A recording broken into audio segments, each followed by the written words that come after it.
Bueno, es un diplomado que se dio de formación a los docentes para poder sensibilizarlos, para que puedan ver la violencia que están viviendo sus alumnos y sus alumnas, tanto la violencia de género entre ellos, la violencia de género que pueden vivir en sus hogares, como también la violencia que están sufriendo directamente ellos por parte de sus familias o por parte de sus iguales. La idea es darles herramientas para ver la violencia. Yo creo que ese es el objetivo básico del diplomado.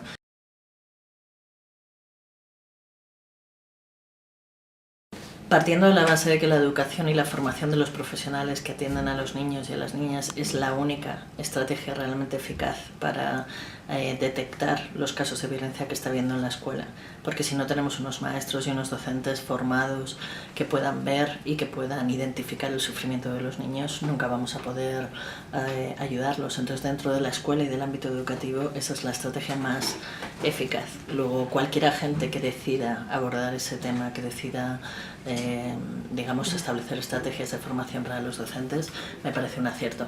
Y me parece importante que sea un agente político, porque habla de una sensibilidad política y de una priorización dentro de sus estrategias de la educación.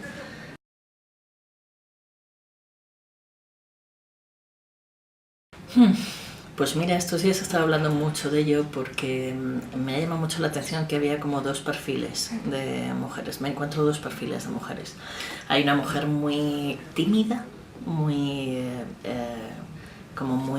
que habla así muy bajito, muy suave, muy como siempre pidiendo disculpas.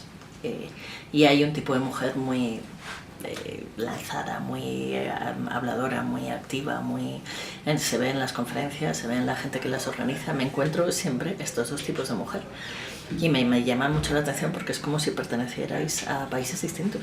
Es como, yo digo, estos días justo lo estaba hablando con las organizadoras del curso, ¿no? Yo decía, ¿qué diferencia hay educativa entre unas y otras?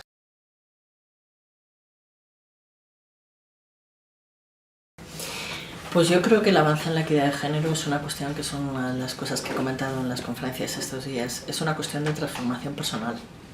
Esto no solo es una cuestión política, es una cuestión de transformación de la vida diaria. La discriminación hacia la mujer forma parte de la crianza de los niños y de las niñas. Los niños y las niñas crecen en una crianza machista. Y ese es el cambio que hay que realizar. Cada padre, cada madre tiene que hacerse responsable de criar en igualdad a sus hijos y a sus hijas. Cada maestro tiene que educar en igualdad a los alumnos y a las alumnas. Y luego el otro enfoque que me parece muy importante es darse cuenta de que trabajar para la erradicación de la violencia contra la mujer y la discriminación contra la mujer no es trabajar con las mujeres, porque la educación machista es tan machista hacia los hombres como hacia las mujeres. Trabajar para que los hombres puedan expresar sus sentimientos, para que no sean censurados socialmente por ello, para que no se les obligue a hacérselos fuertes y a hacérselos poderosos y a ser el sostén de las familias. Eso es tan machista como decirle a una mujer: te tienes que quedar en casa, tienes que ser obediente y sumisa. Entonces, contemplar que el trabajo en equidad de género no es solo un trabajo con las mujeres, es un trabajo con la sociedad entera, tanto hombres como mujeres.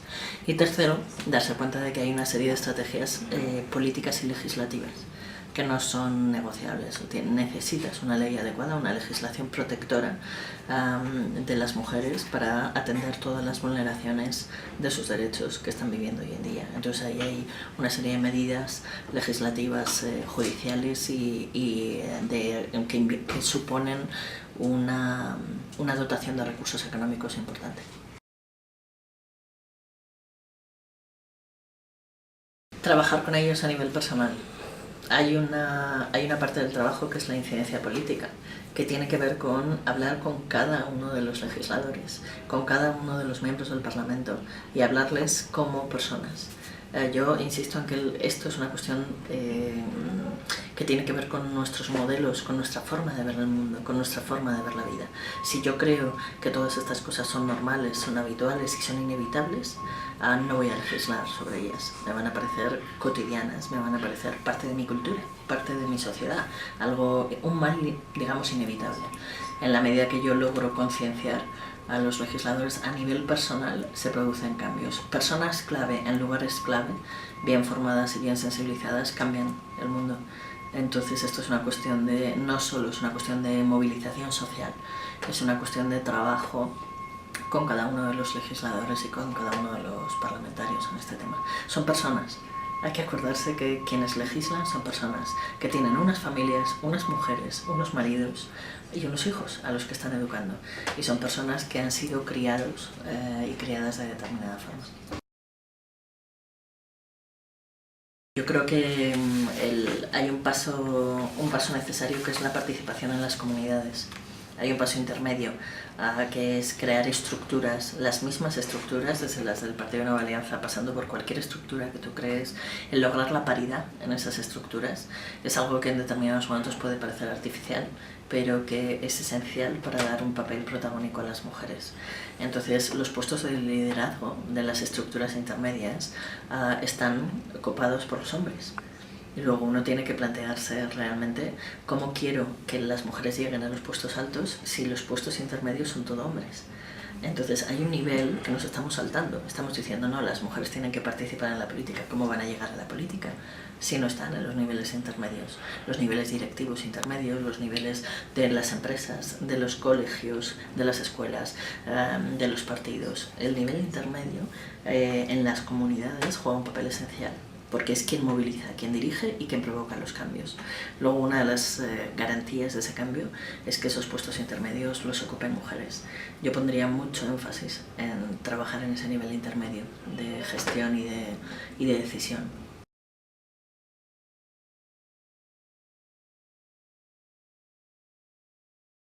Es la base. La educación en la familia y la educación en la escuela es la base de la erradicación de la violencia, es lo que decíamos antes. Educación a los profesionales en cualquiera de los ámbitos para que puedan actuar y erradicar esos estereotipos. Formación a las familias para que puedan cambiar la manera en la que están criando a los niños. Educación a los niños para que puedan empezar a dejar de ver como normales los estereotipos sexistas en los cuales han sido criados. La educación es la base, lo cambia todo, y no solo es la educación a la escuela, es la educación a la escuela y la educación en la familia. Luego no puedes saltártela, es la base, es el camino de entrada, el comienzo. Pero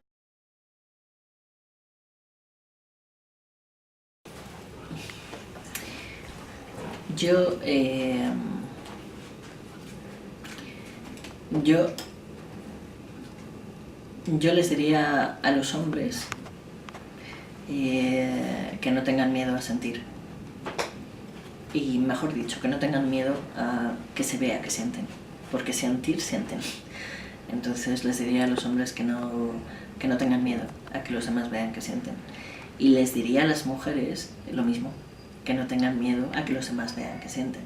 Porque las mujeres están educadas para esconderse, en el amplio sentido de la palabra, para quedarse en casa, para esconderse, para pasar desapercibidas, para ser prudentes, para ser discretas, para ser elegantes. La igualdad pasa por no esconderse. No esconderse un hombre cuando llora, que no se tenga que esconder. No esconderse una mujer cuando grita, porque pueda gritar, cuando necesita gritar, para pedir ayuda, sin que eso le avergüence. Luego, para mí el mensaje sería tanto para hombres como para mujeres por igual, que dejen de tener miedo, que no se escondan, que no tengan miedo, o que intenten batallar contra el miedo, porque el miedo lo tenemos todos. Entonces, como decía en una conferencia el otro día, valiente no es quien no tiene miedo, sino quien decide afrontarlo. Luego, para mí el mensaje sería, dejen de esconderse, cada uno en su línea, pero intenten salir, intenten dar el paso adelante. Si lo comparo con otros países, creo que estáis justo en el nivel intermedio, en el nivel de toma de conciencia, de sensibilización, de empezar a aparecer en la agenda pública y política. Este tema cuando yo empecé a venir a México no estaba en la agenda pública ni política, ahora está. Luego esa es la prueba de que el cambio está sucediendo, y está sucediendo muy rápido, porque en el momento que el cambio empieza muy rápido, porque las mujeres cuando se conciencian y los hombres cuando se conciencian, el cambio sucede muy rápido.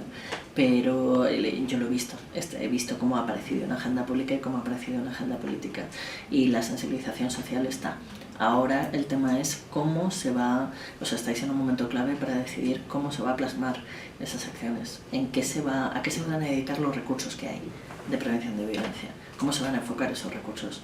Se van a enfocar a la formación, a la capacitación, a la educación, a las campañas en medios de comunicación, a un nuevo marco legislativo. ¿Cómo se va a afrontar ese cambio?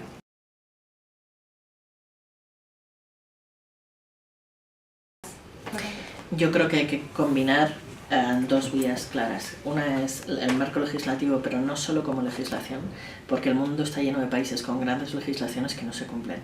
Luego, cuando yo hablo de marco legislativo, hablo en realidad del marco institucional, de instituciones que se asuman la responsabilidad de llevar a cabo este cambio. Estamos hablando de educación, estamos hablando de protección, estamos hablando de sanidad, de salud, estamos hablando de justicia, estamos hablando de... Hay muchas instituciones aquí directamente vinculadas a este tema que tienen que asumirlo institucionalmente, económicamente, humanamente, a todos los niveles. Luego no es, cuando hablamos de marco legislativo, en realidad estamos hablando de un marco institucional.